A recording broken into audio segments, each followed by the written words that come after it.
a habitué le salon, puisque c'est un livre de réflexion et de dialogue autour d'un développement souverain du Maroc. Donc, j'ai le plaisir d'accueillir mon ami et Sahaba Fahima du temps du lycée, c'est Abdelali Mchkroun. Abdelali Mchkroun était un brillant, parmi les brillants de la jeunesse de Marrakech. Il a donc eu son baccalauréat au lycée de Naples, ensemble. On a quelques amis ensemble qui sont présents avec nous et qui est parti faire médecine en même temps que Mohamed Saoud Sepan et moi-même. Donc, on a été au lycée ensemble, on a été à la faculté de médecine ensemble, on a été à la cité universitaire ensemble à Liège, et le parcours, la destinée de Ali s'est distinguée par rapport aux autres, à ses autres amis, puisque il a beaucoup milité pour le développement et la démocratisation du pays, et donc il s'est retrouvé dans une mouvance de la gauche marocaine, militante, responsable, pour l'unité du Maroc, pour le développement du Maroc, pour le progrès du Maroc. Donc, ça lui a permis de changer de parcours et il s'est spécialisé dans les études économiques.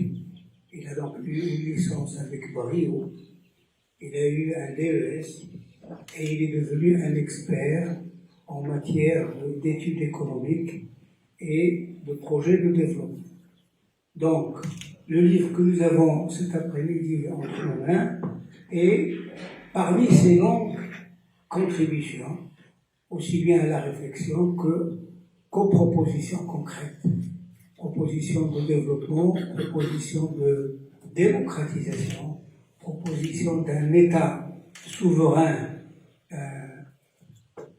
moteur du développement social.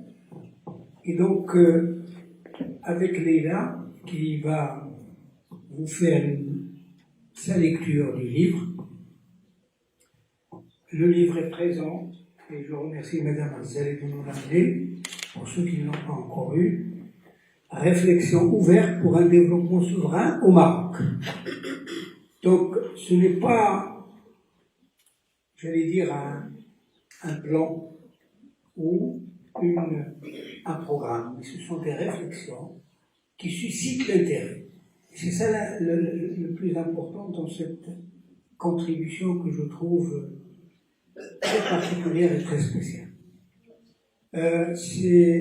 Abdelali aura comme, j'allais dire, interlocuteur, c'est Mohamed Bougroum, professeur universitaire à Qadiriya, spécialiste de l'économie du développement, acteur associatif, et donc qui a accepté avec beaucoup d'enthousiasme et de pouvoir échanger avec Serge Ali, qui, à la fin, va nous donner comment ce travail a été, j'allais dire, élaboré, comment il a essayé de partager avec le plus grand public, puisqu'il n'a pas voulu s'enfermer dans une littérature spécialisée, trop spécialisée. Il a voulu que le document que nous avons entre les mains soit accessible au plus grand nombre. Et je crois que c'est un effort louable de ne pas donner à tout le monde, surtout quand on est dans le domaine économique. Merci beaucoup, Serge Ali. Tu vois que c'est très simple, c'est très chaleureux, très amical, sans mondialité. Donc, je donne la parole à Mme Leïla, qui est toujours le moteur et la dynamo de ce salon qui ouvre sa maison et qui a une joie absolument indescriptible de pouvoir réunir autant de personnalités, des jeunes et des adultes, pour ne pas dire autre chose, pour pouvoir discuter. Donc, l'autre fois, c'était Shahri avec la littérature. Aujourd'hui, c'est l'économie. Et donc, je pense que ce trimestre qui était pour une thématique, le Maroc en mouvement, nous le finirons en beauté, en vous souhaitant une très bonne année nouvelle 2025. Merci. Donc, bonsoir à toutes et à tous, honorable assistance. Ce soir, nous avons le privilège d'accueillir Abd Ali Ben Choucroune, une figure incontournable du paysage intellectuel et artistique marocain. Économiste, enseignant, peintre, engagé associatif, il incarne à lui seul la richesse et la complexité de notre société. Dans son dernier essai, j'appelle ça un essai, dans son dernier essai, Abd Ali Ben Choucroune met à profit son expertise économique et artistique et sa sensibilité artistique pour nous offrir une réflexion profonde sur les défis qui se posent à notre pays. Son regard croisé, à la fois rationnel et créatif, nous invite à repenser nos modèles de développement. L'auteur nous propose des pistes innovantes pour construire un avenir plus juste et plus prospère, où l'économie serait au service de l'humain et de l'environnement. Au-delà de l'économiste, c'est l'artiste en lui qui nous invite à repenser notre rapport au monde. Ses œuvres, tout comme ses écrits, sont autant d'invitations à la réflexion et à la créativité. Ce soir, nous avons l'opportunité unique de dialoguer avec l'auteur lui-même et d'échanger avec lui sur ses idées. Vos questions donc et vos contributions sont essentielles pour enrichir ce débat. Dans un contexte marqué par la globalisation et les bouleversements économiques, les réflexions de Abd Ali Ben Choucroune trouvent un écho particulier. Ensemble, nous allons explorer les voies d'un développement souverain qui répond aux aspirations de notre jeunesse et aux enjeux de notre temps. Merci.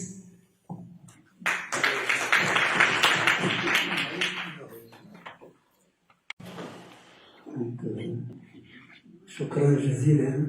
Merci beaucoup aux organisateurs, Sidi Jamalti, à Madame Leila. Franchement, le concept du salon de Leila bin Bilzama, c'est quelque chose d'extraordinaire.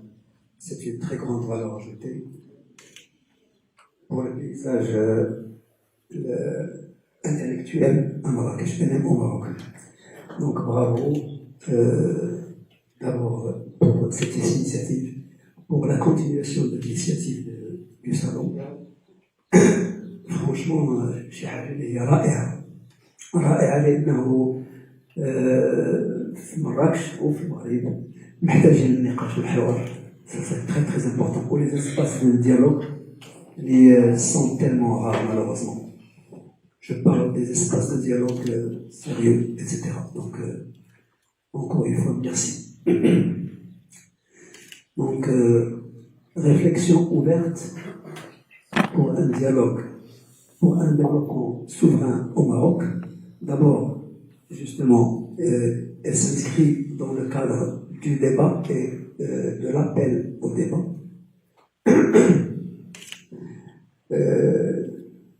Pour ceux, avec ceux et celles qui souhaitent toujours échanger relativement par rapport aux problématiques de développement et par rapport aux thématiques stratégiques du pays.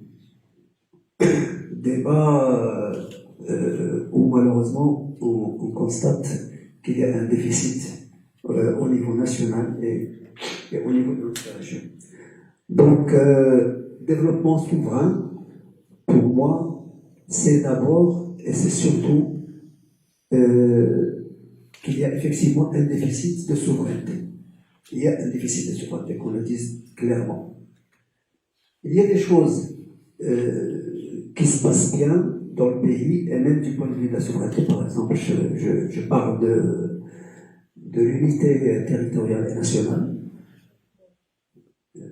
il faut le dire par les temps qui courent. Vous voyez ce que je veux dire avec cette conjoncture et ce contexte. Bien évidemment, il y a toujours des remarques, évidemment, et nous sommes libres d'exprimer nos remarques et nos critiques, mais surtout du point de vue et sur le plan de l'économie et de la société, il y a un déficit de souveraineté. Ça veut dire qu'il y a un déficit concernant les décisions souveraines en orientation générale du pays. Également concernant les sécurités alimentaires, énergétiques, dans le domaine de la santé, les médicaments, etc. Ça, c'est très très important. Mais aussi concernant le domaine de la culture. C'est très important. Donc en fait, la souveraineté, elle est holistique, elle est générale, et en fait, nous souhaitons, je plaide pour une souveraineté accrue et continuellement accrue pour que l'État, donc j'y reviendrai, développeur social, ça je ferai une remarque concernant mon échange avec mon ami c'est Mohamed. Donc c'est une question de souveraineté qui est holistique, qu'il faut effectivement développer sur toute la ligne.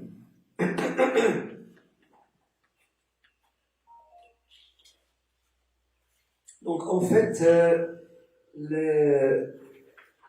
la souveraineté ou le développement souverain que j'essaie d'exposer comme concept que j'essaie de développer, c'est des moyens à mettre en œuvre, à aligner en ligne de compte, c'est-à-dire donc comme j'ai dit, l'État social qui peut être que développeur, donc je dirais l'État développeur social. En fait, j'ai eu un échange avec Mohamed et il a préféré qu'on parle d'abord de développeur puis social. J'y adhère, il n'y a aucun problème, effectivement. Il y a également le plan. Je n'ai pas de complexe à plaider pour un plan. C'est très très important. Les plans existent, ils sont sectoriels. Ils sont éparpillés et il faut effectivement faire converger les plans sectoriels pour en faire un plan global avec un soubassement évidemment de développement d'un secteur public mais autrement géré et autrement orienté.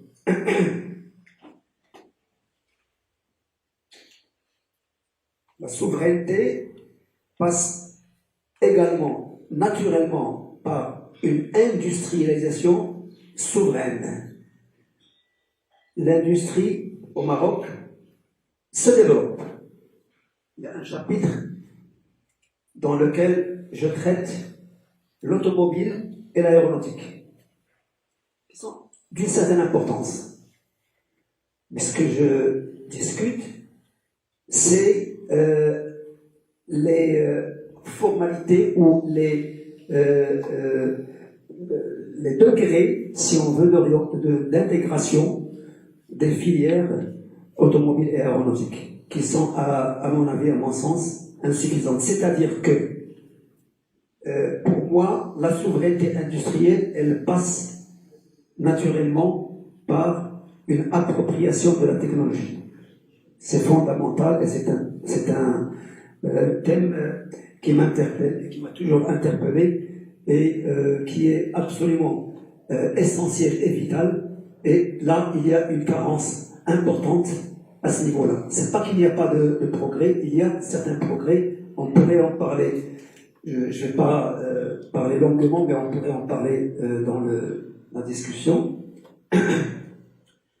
Mais le déficit technologique existe, malheureusement, et il n'y a pas l'effort souhaitable, l'effort qu'il faut l'effort où l'État s'impliquerait pour qu'il y ait effectivement une souveraineté, je dirais pas totale, mais au moins progressive et qui se développe avec le temps, hein, pour s'approprier la technologie. On reste toujours dépendant de la technologie importée, que ce soit dans les machines, les grandes machines, les trains, les avions, etc., etc. Et dans l'aéronautique, par exemple, moi, je prône la remontée de filière par la motorisation. C'est très, très important. La motorisation et les parties, les blocs électroniques. Donc, ça, c'est fondamental. Il faut une remontée de filière des secteurs aéronautiques et même automobiles, parce que même dans l'automobile, le problème de la motorisation existe aussi. Naturellement, l'appropriation de la technologie, ça passe aussi par le rapatriement, si on peut dire, des compétences nationales. Ça, c'est très, très important.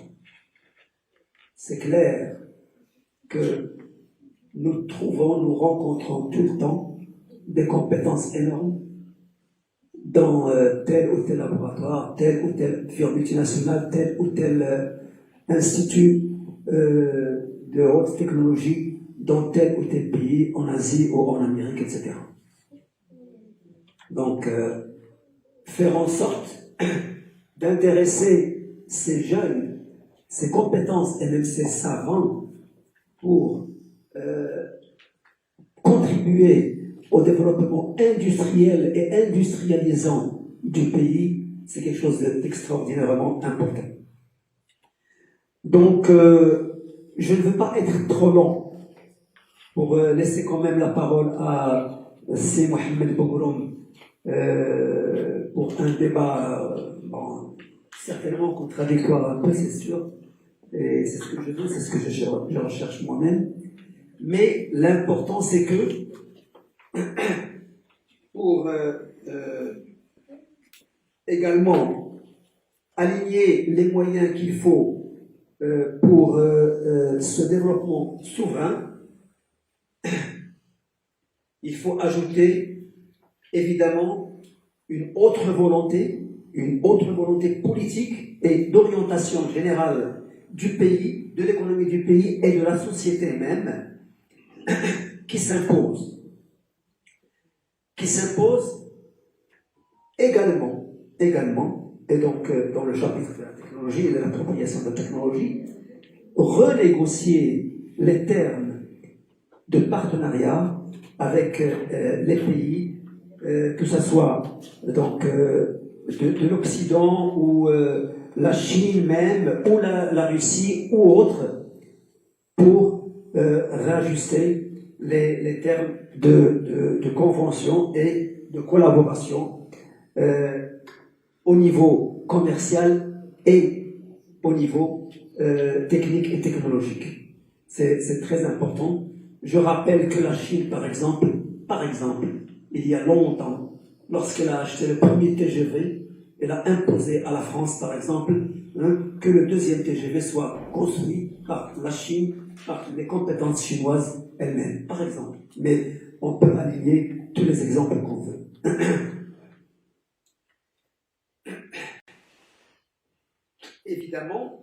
Évidemment, la démocratie et la démocratie effective constituent une autre dimension très très importante et vitale pour construire ou contribuer à construire ou pour aller vers l'instauration de la souveraineté, de l'État souverain, des décisions souveraines et du développement souverain. Parce que la démocratie est, pour le résumer, c'est la capacité d'une société de pouvoir contrôler l'exécutif. Évidemment, nous voyons tous combien d'erreurs commettent nos exécutifs. Donc, pour ne pas s'arrêter à cet exécutif ou l'exécutif qui était avant, c'est pas la peine d'entrer en détail, on peut voir ça dans les débats ou la discussion. Mais l'important, c'est qu'effectivement, il faut rechercher une autre gouvernance contre les conflits d'intérêts. On voit très bien comment ça se passe de nos jours, malheureusement, contre l'impunité, pour la redevabilité. Ça, c'est vital pour qu'il y ait effectivement un développement souverain qui réclame aussi naturellement une justice souveraine pour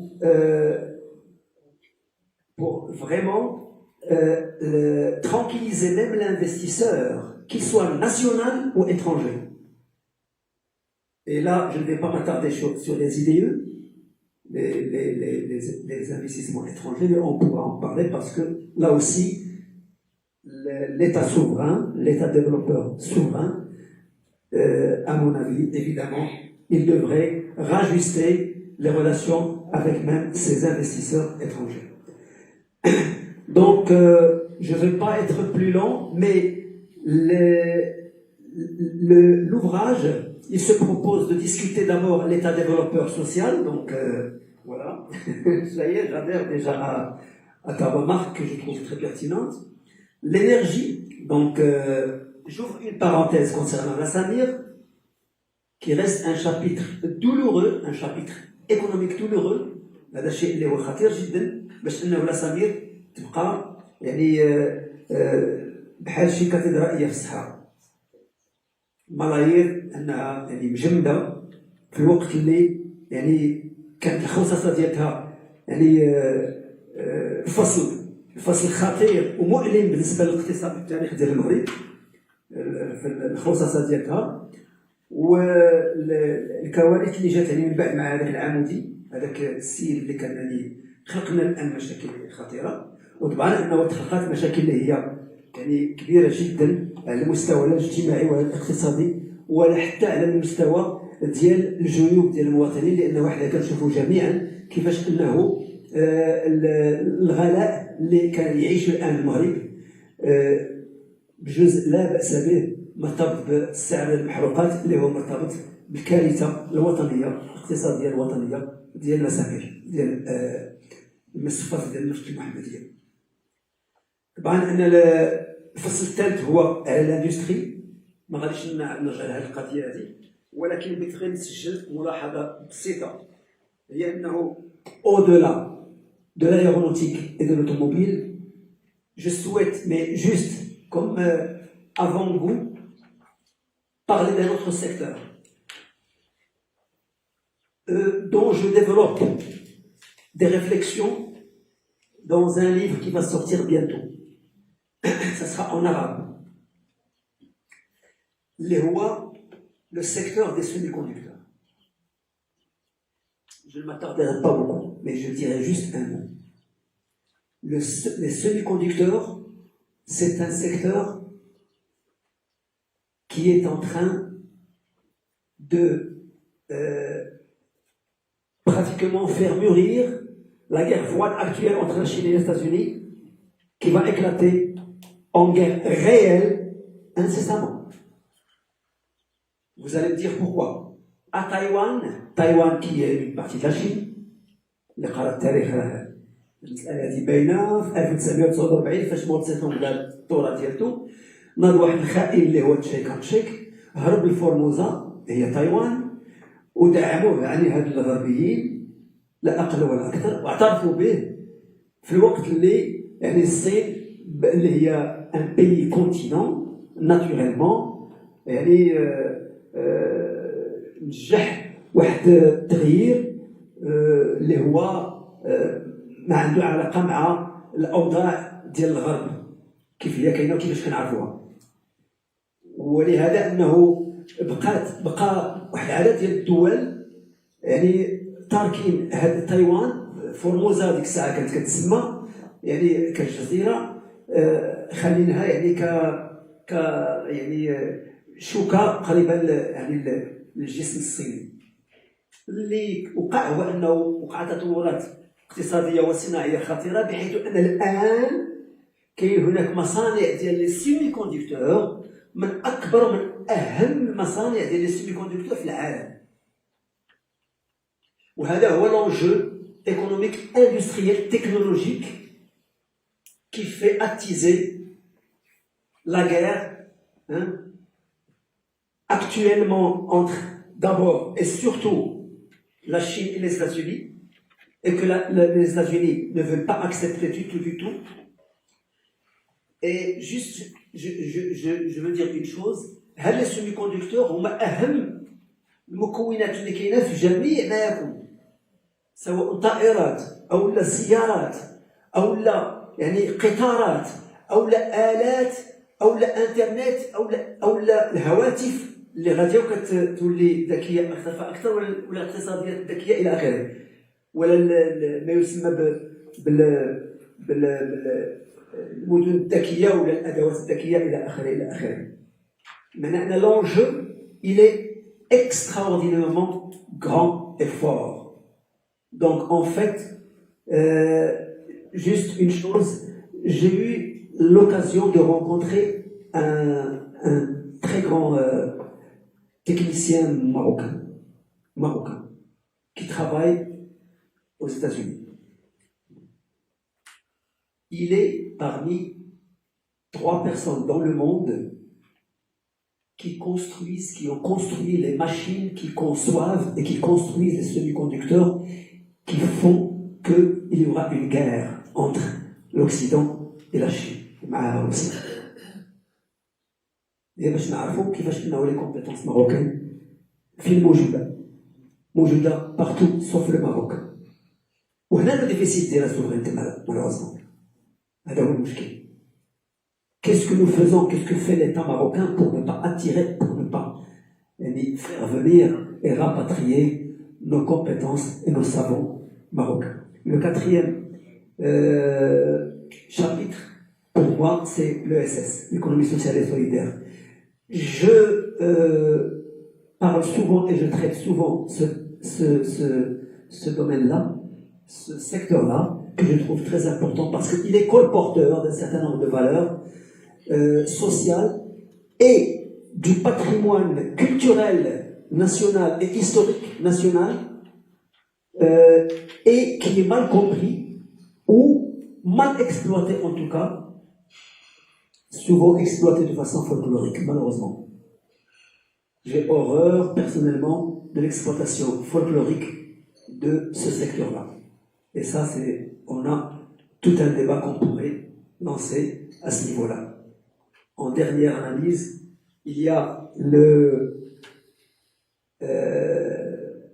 le rôle et la place des forces de changement, comme disait Azizi Jameldine, mais les courants de la gauche, les démocrates, les intellectuels, malheureusement, beaucoup d'intellectuels, ils ont pratiquement démissionné, et ça, on va, je crois, en débattre certainement Mazdi Mohamed. Mais je pense que la gauche et les démocrates en général والصف الوطني عموما عندهم واحد الموقع وعندهم واحد الدور تاريخي لا زال مهم جدا ومطروح جدا في البلوره ديال المفهوم ديال التنميه السياديه وديال لو ديفلوبمون souverain وديال l'état souverain, l'état plus souverain, davantage souverain. Pour moi, après l'unité territoriale et l'unité nationale du pays, il y a le rôle qu'ils doivent jouer pour contribuer à l'élaboration de l'état développeur social, pour contribuer à une orientation et une réorientation et un rajustement de l'industrialisation في الاتجاه ديال تملك ديال التكنولوجيا على جميع المستويات واستجلاب واسترجاع الكفاءات المغربيه والعلماء المغاربه للبلاد. هذه كمسألة اللي هي أساسية وفي نفس الوقت يعني يعني لعب دور في استرجاع الاستقلالية والأمن، لأن فيها هي السوفرينتي هي الأمن بواحد المعنى، الأمن الغذائي، الأمن الصحي، الأمن الطاقي والأمن التكنولوجي والثقافي، وهذه شيء يعني مسألة يعني مهمة جدا. وشكرا. Les spécialistes discutaient entre eux. Donc sans transition.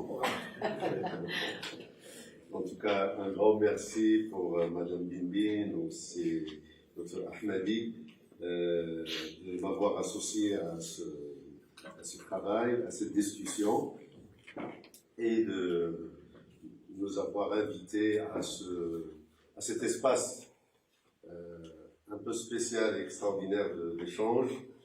Et j'ai eu le plaisir de lire le livre de Siad Ali, avec qui, que moi je ne le connais pas depuis le lycée, mais je le connais depuis 1 an, dans le cadre du club de l'université, et j'ai découvert qu'effectivement, il représente la richesse de la société, économiste, chercheur, peintre, et en tout cas, j'ai eu le plaisir de lire ce livre avec une belle couverture.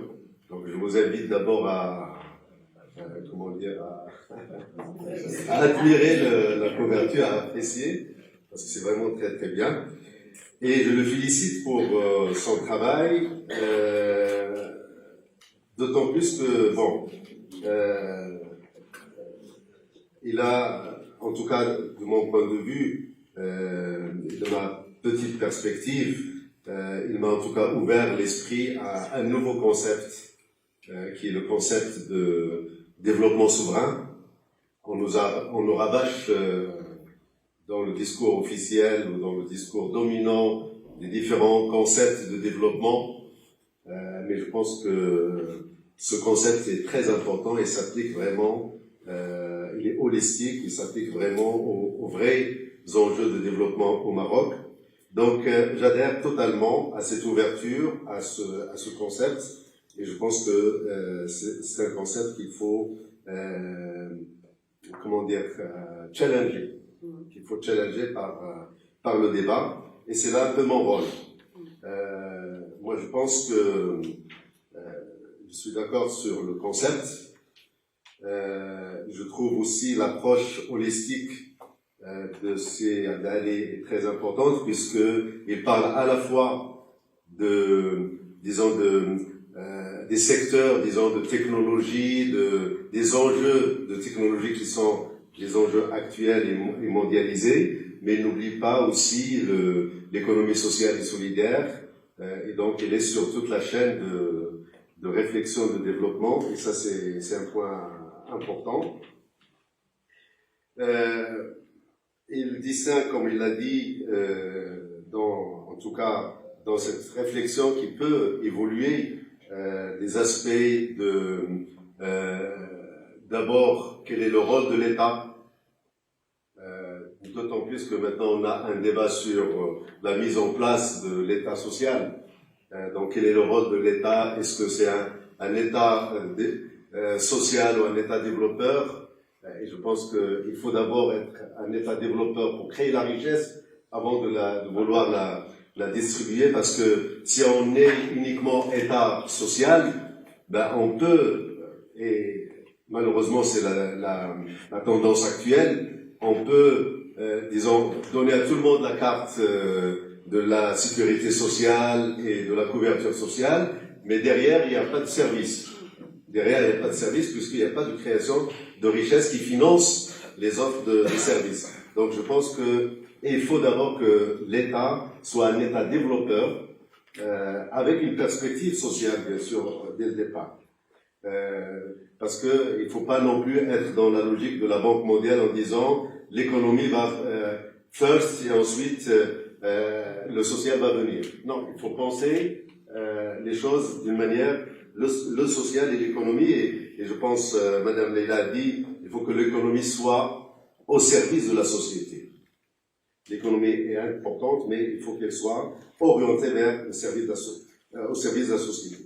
De là, je pense que le concept souverain, développement souverain, peut-être dans le contexte marocain, il faut rajouter développement souverain inclusif.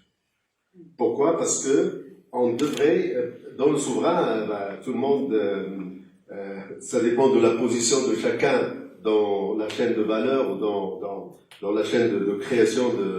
Tout le monde peut s'approprier développement souverain, mais est-ce que tout le monde bénéficie de ce développement souverain? Donc il faudrait qu'il soit inclusif parce que il y a des risques d'exclusion extrêmement importants d'une partie de la population, d'une partie du territoire, et donc il faut insister sur l'inclusion des stratégies.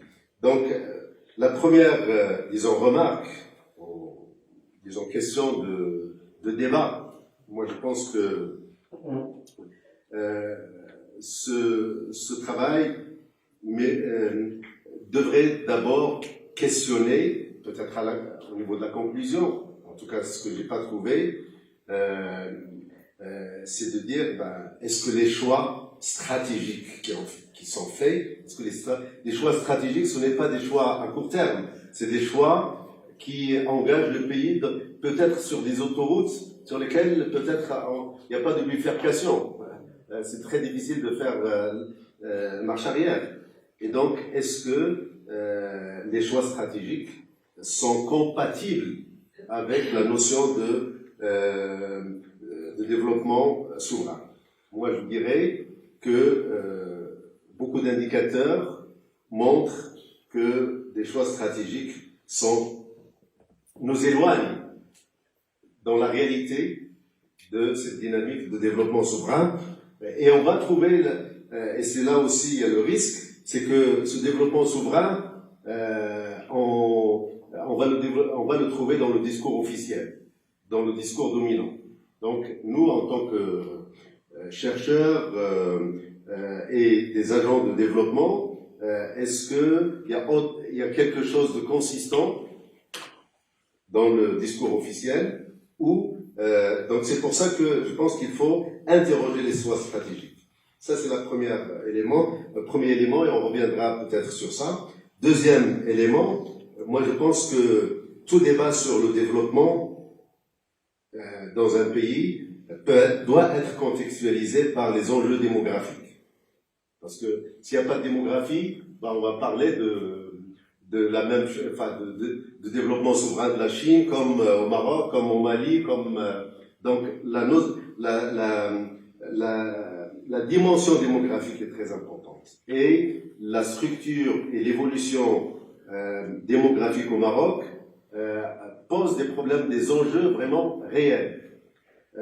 Et donc là aussi, on pourrait en discuter. Troisième élément de discussion,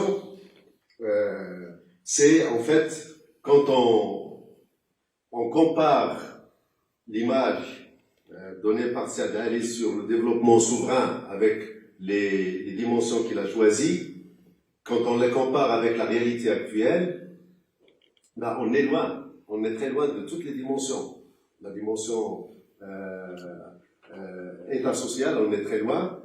On est loin dans tout ce qui est énergie. Si je mets l'eau aussi dans le secteur énergie, on est loin dans l'industrie, malgré quelques, disons, débuts d'expérience, mais qui sont dans une logique, encore une fois, dans une logique non pas d'appropriation. C'est pas, le Maroc n'impose pas, comme la Chine, n'impose pas à Renault, à d'autres, disons, un transfert de technologie. Le Maroc donne beaucoup d'avantages et c'est des offshore. C'est-à-dire que c'est un autre Maroc. Et moi, j'ai eu l'occasion de visiter un peu ces zones franches. C'est un autre Maroc. Il y a vraiment une coupure totale. Et donc, est-ce que le reste de l'économie va bénéficier? Est-ce que le reste de la société va bénéficier? Ça, c'est une grande question. Donc, on est très loin, donc, d'où la question des priorités. Il faut fixer des priorités. Parce que on ne peut pas avancer dans toutes les dimensions si on ne fixe pas des priorités. Et je pense que actuellement, compte tenu des enjeux et des mécanismes de richesse des nations actuelles qui sont basés sur la connaissance et sur le savoir, la priorité fondamentale, c'est l'éducation.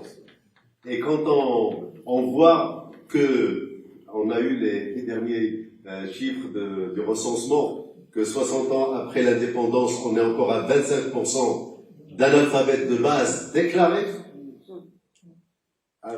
l'analphabétisme de base déclaré, non pas l'analphabétisme réel et multidimensionnel. Donc on se dit, bon, peut-être on peut construire des avions sur lesquels les autres vont monter, mais on a un problème vraiment de citoyens. Donc il y a la priorité de l'éducation, qui, moi je trouve, est un peu diluée dans le bouquin, et il y a la priorité maintenant qui s'impose maintenant, qui maintenant on n'a pas besoin d'être expert pour voir que c'est vraiment une priorité vitale, c'est les ressources hydriques. Et ça, c'est là aussi, le Maroc, le génie marocain, je suis un peu méchant avec moi-même et avec mon pays, le génie marocain se caractérise par le fait qu'on ferme les yeux, on connaît qu'il y a un problème depuis 60 ans, et on ferme les yeux jusqu'à ce qu'on est devant le mur, et on se réveille. Et ça, c'est... Donc, les priorités, on peut en discuter aussi, et quatrième élément, et peut-être que je m'arrête là, comme ça je laisse la parole à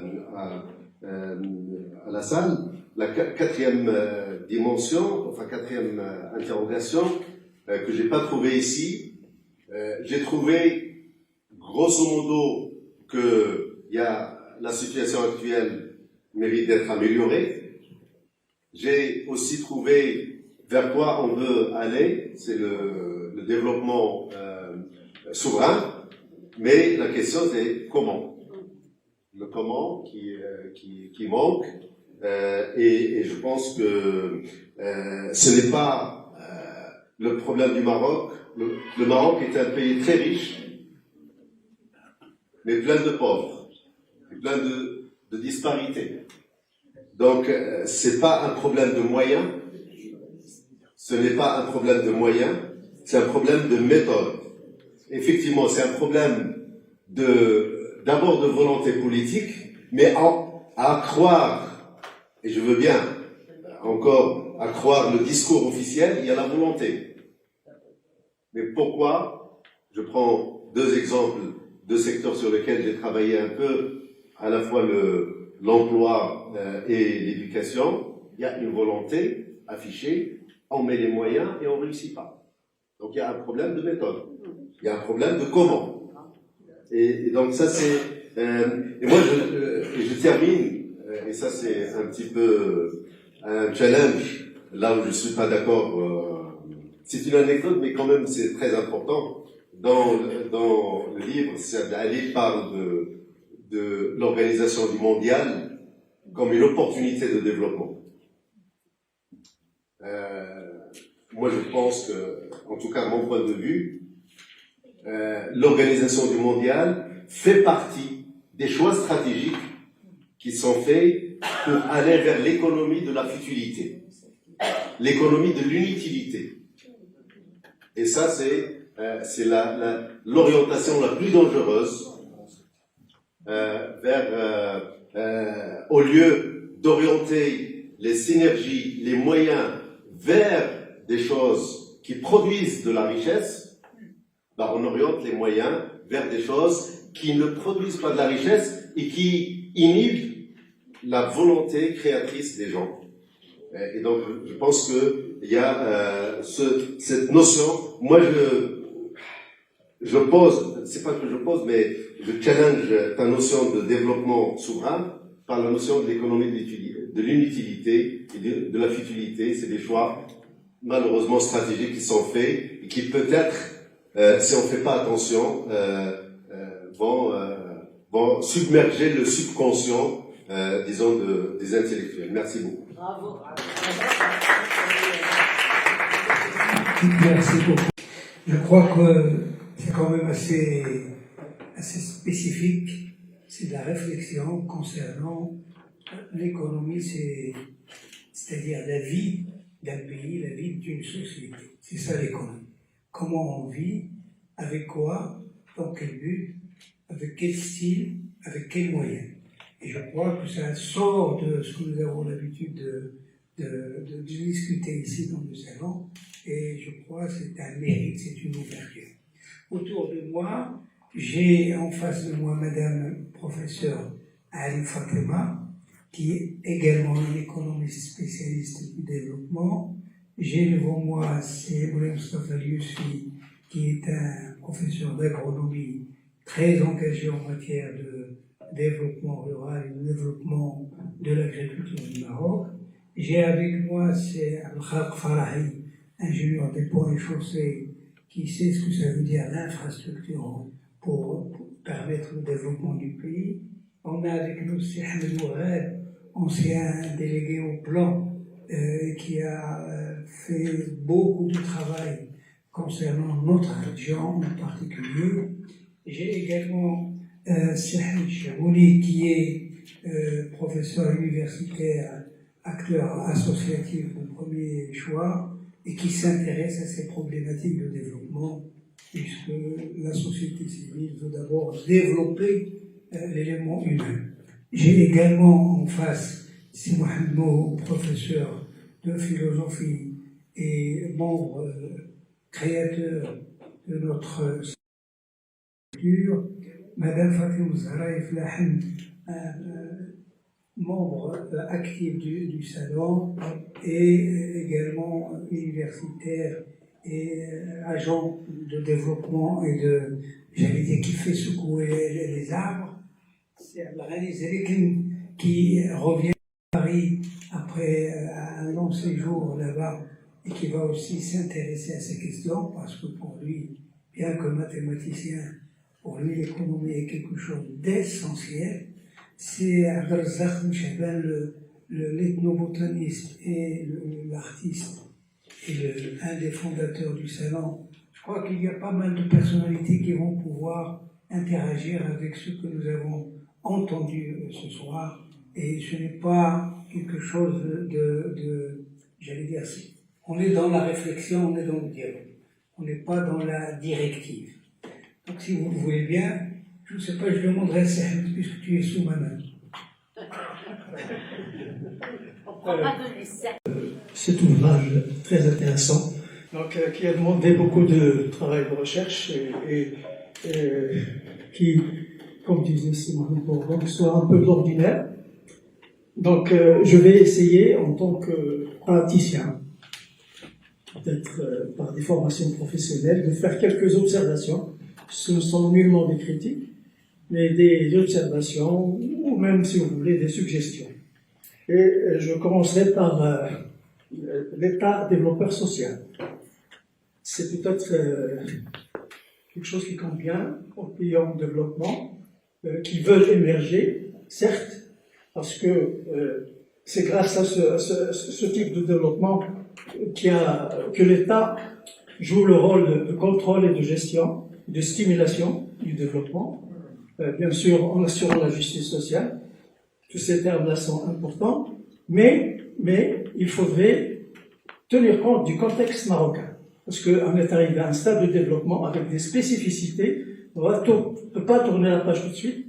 Il faut vraiment faire ça, passer d'un type de développement à un autre en douceur. D'où donc l'importance de l'étude du contexte et d'en tenir compte. Aussi en lisant le document, je pense que Saad Ali nous propose, à mon sens, un virage à gauche. Peut-être parce qu'il est socialiste, il est militant, c'est bien, mais comme je viens de le dire, Nous avons des spécificités, nous avons peut-être un secteur privé très développé. Il faut voir comment se comporter avec ça, parce que Saad Ali est allé même jusqu'à dire qu'il faut étatiser le transport. Et il a dit aussi qu'il faut abolir l'externalisation. C'est dans le livre.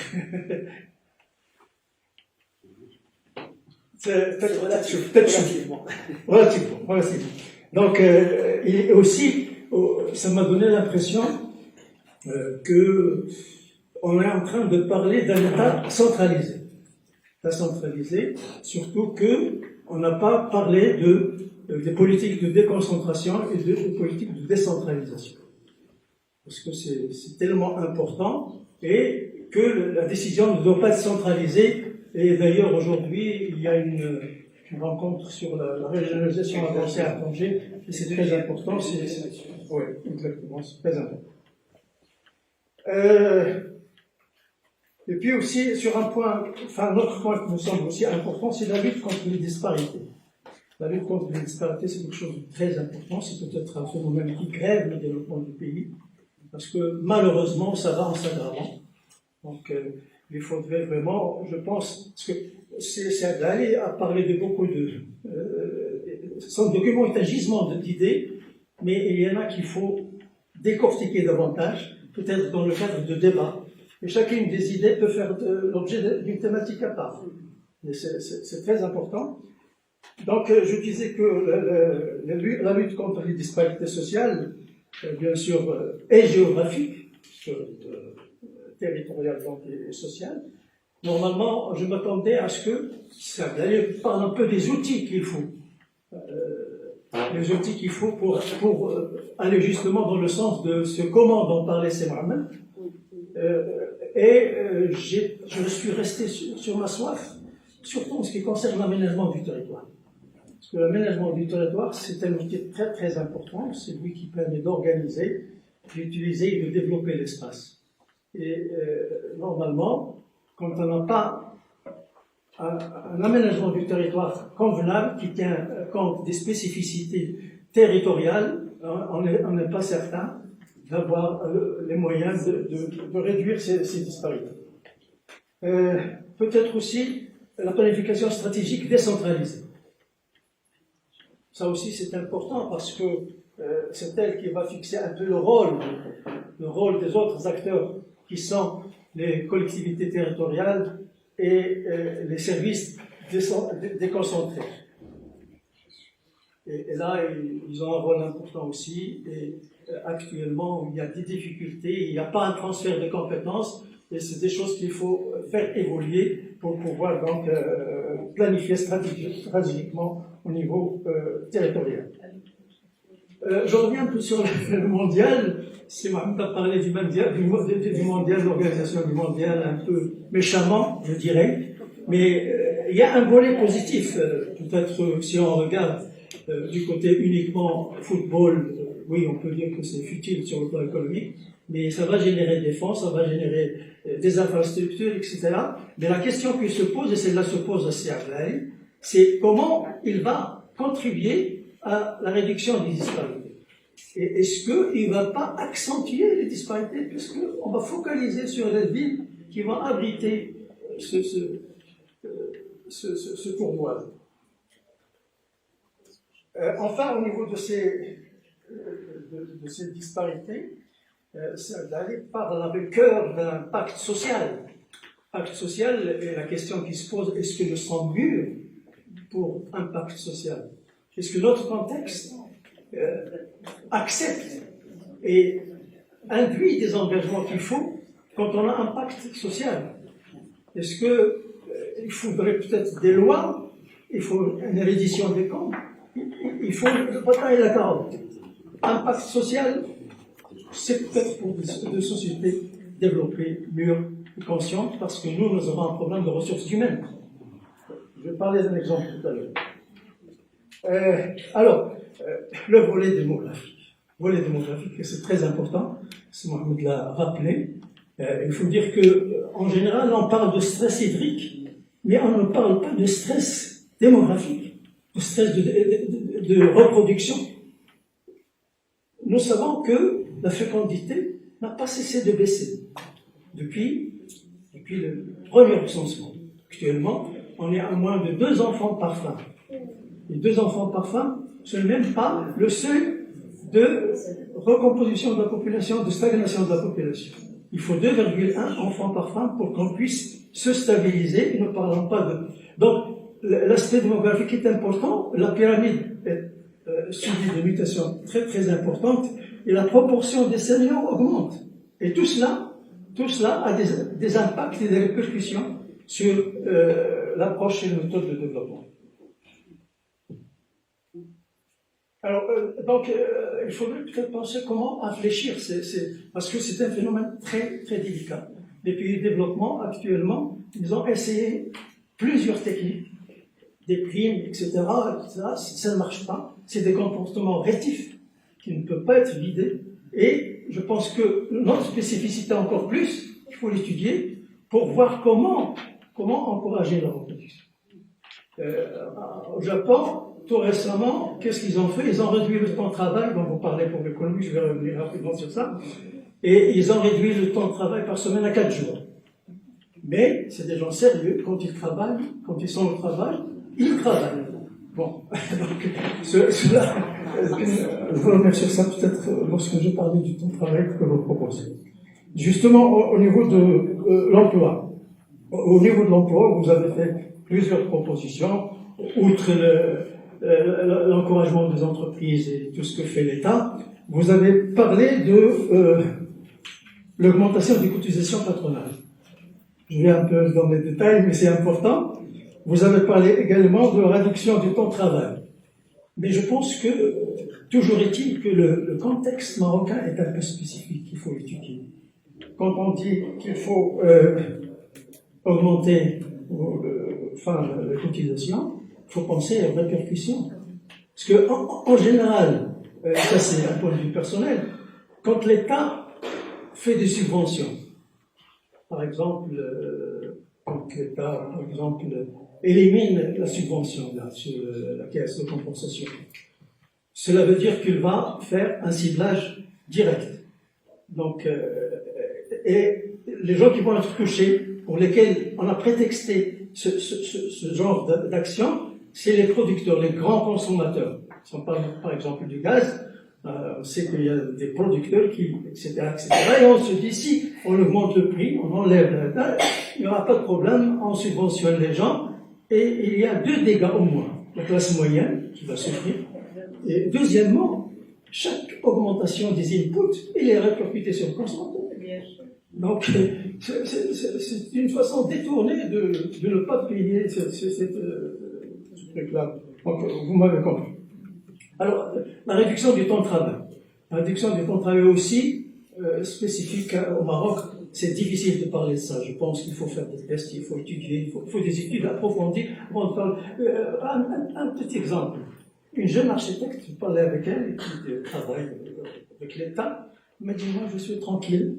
Je me lève à 9h, je prends mon petit déjeuner, je me pointe vers 11h30, à 1h, 1h30, je quitte. Je suis très content.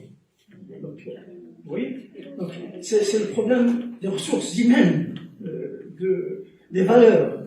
C'est ça qu'il faut travailler. On parlait tout à l'heure de l'enseignement, c'est la base de tout.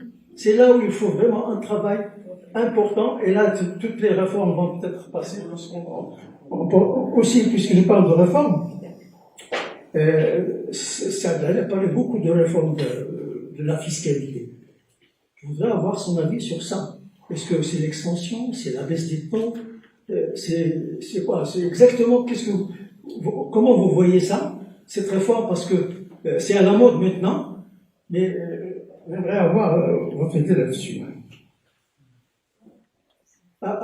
Dernier point, pour terminer, c'est que j'ai remarqué que lorsque vous avez parlé des emplois perdus, vous avez dit que l'informel est omis. Omis. C'est-à-dire que l'effectif d'emplois perdus ne comprend pas l'informel, non. Il le comprend, parce que les enquêtes qui sont faites près des ménages, et elles sont générales et globales, elles touchent tous les secteurs, y compris l'informel. Et il y a des études spécifiques à l'informel. Donc, lorsqu'on parle d'emploi perdu, c'est l'ensemble. Voilà, donc, la grande question, peut-être dans les débats, il faut peut-être continuer à réfléchir sur ces aspects-là, sur ce thème de État souverain, en organisant des rencontres thématiques pour approfondir pour surtout réfléchir sur le comment. Parce qu'il y a beaucoup d'idées, il y a beaucoup de théories. On parle du plein emploi, qui n'existe que sur le document de l'économie, qui n'existe pas en réalité. Mais il faut pousser la recherche pour faire des propositions concrètes. Comment traduire ces stratégies et ces idées en action sur le terrain. Et merci de m'excuser si vous êtes là. Bonsoir tout le monde. Merci beaucoup, Dr Ahmadi, pour l'invitation. Merci, Leila, pour cet accueil toujours chaleureux. Merci, Youssef Bougourou, pour l'ensemble des interrogations fort pertinentes. Vraiment. Et un grand merci à notre ami Sibou Chkron pour l'effort fourni dans cet ouvrage. Je m'excuse, j'ai pas eu le temps de lire le document parce que j'étais juste invitée il y a moins de 48 heures, mais j'ai accepté avec grand plaisir. J'ai lu les articles que Sibou Chkron a partagés avec moi, et surtout aujourd'hui j'ai suivi avec beaucoup d'attention les différentes interventions. Je pense que Ahmed Ouad a tout dit, parce qu'il a soulevé, il est revenu sur plusieurs questions qui nous interpellent, et je vois que aujourd'hui avec nous d'autres personnes qui vont prendre la parole, ce que j'aimerais partager avec vous, c'est cette réflexion sur le développement souverain. Moi, je me trouve interpellée et je peux le dire séduite par le concept, comme ça a été dit par Sibou Bougourou. Je travaille sur le développement durable depuis pratiquement plus de 20 ans. On parle de développement tout court, développement économique, développement durable, inclusif, etc. Mais on parle très rarement de développement souverain. Ce développement souverain, c'est une approche de développement à la fois économique, social, mais dans l'autonomie surtout. Le mot autonomie, le mot indépendance, le mot de contrôle, l'indépendance, la prise de décision locale, le contrôle des ressources des pays. Dans votre intervention, à la fin, c'est que je crois que vous avez, pas limité, mais vous avez dit une chose très importante quand vous êtes revenu sur la question de souveraineté et vous l'avez liée à la question de la sécurité. Donc, sécurité alimentaire, sécurité énergétique, etc., etc. Et ça, c'est beaucoup plus réconfortant. Parce que la question de souveraineté, elle est très difficile. La question que je partage avec vous, parce que là, on est dans les interrogations, quelles sont, et en rappelant que je n'ai pas encore eu le temps de lire tranquillement le livre, je le ferai à partir le plus tôt possible, mais quels sont les pays souverains aujourd'hui et qui ont pu développer des modèles de développement souverain? Quels sont? On parle de Cuba, on parle de certains pays, surtout, si je ne me trompe pas, de l'Amérique du Sud, mais on voit les modèles des pays qui ont cherché à être souverains dans leur développement. C'est une question très importante. Parce que quand on parle du Maroc, et on parle de développement du Maroc, ce développement souverain au Maroc, il faut qu'on regarde aussi ce qu'ont fait les autres pays, et les autres pays qui sont dans les mêmes contextes que nous, qui sont dans les mêmes priorités, les mêmes contraintes. La souveraineté, j'ai le plaisir, ça fait 2 mois, je travaille sur les 15 pays les plus développés en Afrique, et je traite, ça va sortir très bientôt, les impératifs de développement en Afrique. Et parmi les choses les plus importantes que vous avez aussi abordées dans votre intervention, c'est pas indirectement, vous avez parlé de l'importance de la diversification économique. La diversification. Mais le Maroc, notre pays, est-ce qu'il est autonome en termes de décision? en termes de modèle, en termes de politique publique de développement. Quelle est l'importance des contextes géopolitiques mondiaux dans lequel on vit tous? La question de souveraineté au Maroc, il faut la voir et l'analyser aussi en revenant au passé, pas très très lointain, mais le passé le plus récent, la période de la colonisation, les impacts, l'après-colonisation, le financement. Comment le Maroc aujourd'hui finance les grands projets? Même parlant de la Coupe du Monde 2030, comment il sera financé cette coupe? Quelle est la part de l'investissement national dans ces financements? Quand on parle de l'agriculture, par exemple, la souveraineté, je pense que c'est la question primordiale, c'est la question de la sécurité alimentaire, et qui est vraiment liée au-delà du contexte climatique. C'est un problème de gouvernance. Il faut parler, et vous avez parlé de l'importance de la gouvernance quand on parle de développement d'une manière générale. Donc je reviens à ma question, et je suis plus interpellée aujourd'hui, j'espère que j'aurai l'occasion de discuter avec Steven Sprong et avec d'autres personnes intéressées par cette question de développement souverain sur les modèles qui existent. Est-ce que les modèles de pays qui ont fait le choix d'un développement souverain ont réussi? Quelles sont les contraintes? Donc, les impératifs d'un développement souverain demandent une réflexion beaucoup plus approfondie et avec une approche écosystémique et une approche mondialisée. Parce que le Maroc n'est pas seul. Et il ne peut pas se décider et il ne saura pas, en répondant à cette question, qui sont les pays qui sont souverains sur le plan de développement, souverains même sur le plan politique, même le cas des États-Unis, on se pose la question aujourd'hui sur la souveraineté. Parce que le développement, ce n'est pas uniquement une question d'un État, le développement, c'est une question de plusieurs parties prenantes. Et quand on parle d'un pays, il faut voir au-delà de ce qui existe aussi à l'intérieur du pays, il faut voir aussi les intervenants étrangers. Comment faire face à des organisations mondiales, des organisations financières mondiales? Comment faire devant l'ordre et l'importance de la dette? La dette, est-ce qu'on a parlé de ça?